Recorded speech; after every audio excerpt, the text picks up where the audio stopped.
मला एक कळत नाही. निरोप कोणाला दिला याची माहितीच आम्हाला नाही. निरोप दिला असता तर बिलकुल गेलो असतो आम्ही. कारण की महाराष्ट्राची परंपरा आहे. कारण मी देवेंद्रजीचं ऐकत होतो, की मी शरद पवार साहेबांना आणि उद्धव ठाकरे साहेबांना बोलावलं होतं. आम्हाला तर कधी बोलावलं नाही. त्याच्यामुळे तो इश्यू आमच्यासाठी लागू होत नाही. एक.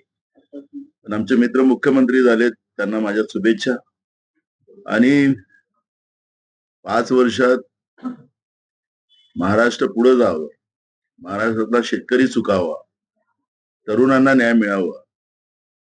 महाराष्ट्रामध्ये महागाई कमी व्हावी आणि महाराष्ट्राचा सर्वांगीण विकास व्हावा, अशी अपेक्षा आमची काल झालेल्या नवीन मुख्यमंत्री देवेंद्र फडणवीस साहेबांकडून आहे. आणि मला विश्वास आहे की आमचा मित्र महाराष्ट्रासाठी काम करेल. तर 1 वर्षाच्या पहिले त्यांनी एक घोषणा केली होती, जी आठवण करून दिली पाहिजे ती पण. की त्यांनी कंत्राटी भरती महाराष्ट्रामध्ये बंद आम्ही करू, अशा पद्धतीची घोषणा त्यांनी केलेली होती.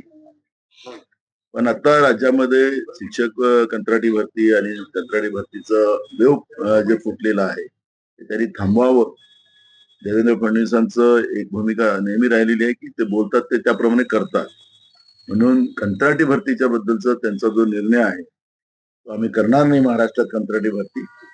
ती त्यांनी न करता रेग्युलर कर्मचारी भरती महाराष्ट्रात करावी. कारण की 2 लाखाच्या वर जागा महाराष्ट्रामध्ये रिक्त आहेत. जनतेचे मोठ्या प्रमाणात गैरसोय होते आहेत, बेहाल होतात आहेत आणि तातडीने ह्या सगळ्या महाराष्ट्रातल्या अ, जागा, ज्या रिक्त जागा आहेत, शासकीय आणि निमशासकीय, त्या सगळ्या भराव्या.